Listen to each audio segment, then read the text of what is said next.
Assalamualaikum warahmatullahi wabarakatuh. Perkenalkan, nama saya Luna Vita Diva dari kelas 12 IPA 2. Di sini saya mau mempresentasikan materi PKN tentang pelanggaran hak. Pelanggaran hak yang akan saya bahas adalah tentang kasus pencurian di lingkungan masyarakat. Pencurian merupakan tindak perbuatan yang tidak terpuji dan mengakibatkan banyak dampak negatif. Pencurian dapat dikategorikan dalam tindakan kriminal.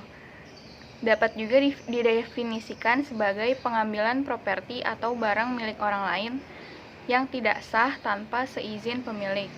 Perbuatan yang serupa dengan perbuatan yang lainnya seperti perampokan, penggelapan, penjarahan, dan penipuan. Contoh kasus pencurian dengan kekerasan.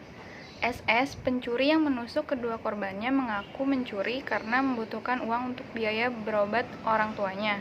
SS yang berprofesi sebagai pekerja serabutan menusuk FA dan MT yang merupakan kenalannya karena sudah tidak tahu harus mencari uang di mana.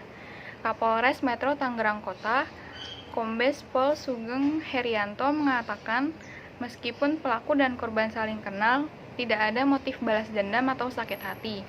Sebelumnya diberitakan, SS menusukkan gunting ke korban pertamanya FA sampai 5 tusukan. Belum puas menyerang, pelaku menusukkan guntingnya ke korban kedua, TM, yang merupakan istri dari FA dengan 2 tusukan. Setelah menusuk korban, pelaku kemudian meminta sejumlah barang berharga dan uang milik kedua korban. Pelaku kemudian menyeret kedua korban ke dalam kamar dan kabur membuka pintu rolling door. Pelaku berhasil mengambil uang 2,5 juta dan 1 handphone merek Samsung J2 Prime. Faktor penyebab dari kasus tersebut yang pertama itu faktor lingkungan, yaitu kurangnya lowongan pekerjaan, tingkat pendidikan yang rendah.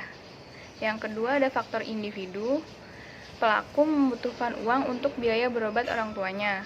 Karena ia hanya pekerja serabutan dan tidak tahu mau mencari biaya kemana, makanya ia melakukan tindak pidana tersebut.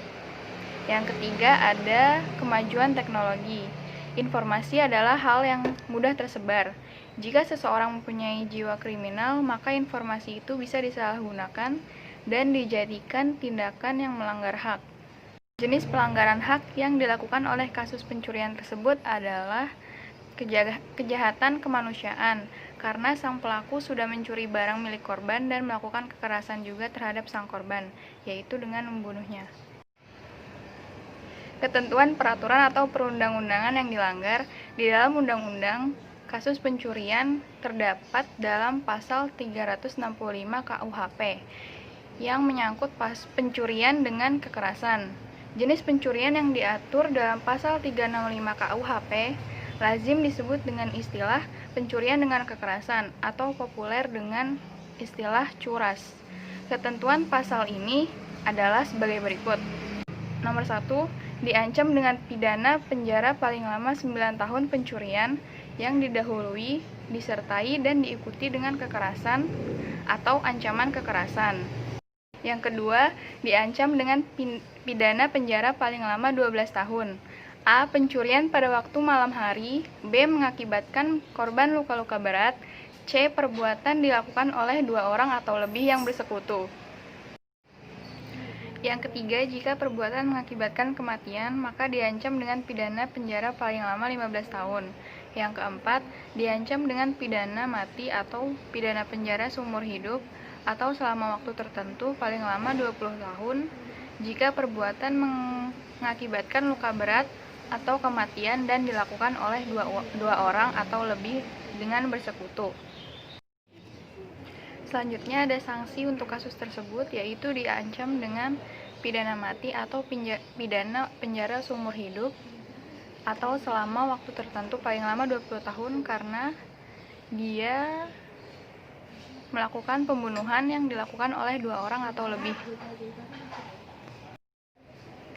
Yang terakhir ada solusi untuk mencegah terjadinya kasus tersebut adalah yang pertama, meningkatkan keamanan di sekitar perumahannya. Yang kedua, meningkatkan tingkat kesejahteraan hidup masyarakat. Yang ketiga, menerapkan nilai moral dan perilaku yang baik. Yang keempat, tidak meletakkan barang-barang berharga di tempat sembarangan. Yang kelima, pemerintah menyediakan lapangan pekerjaan. Yang keenam, pemerintah memanfaatkan tenaga kerja dalam negeri. Sekian pembahasan dari saya. Wassalamualaikum warahmatullahi wabarakatuh.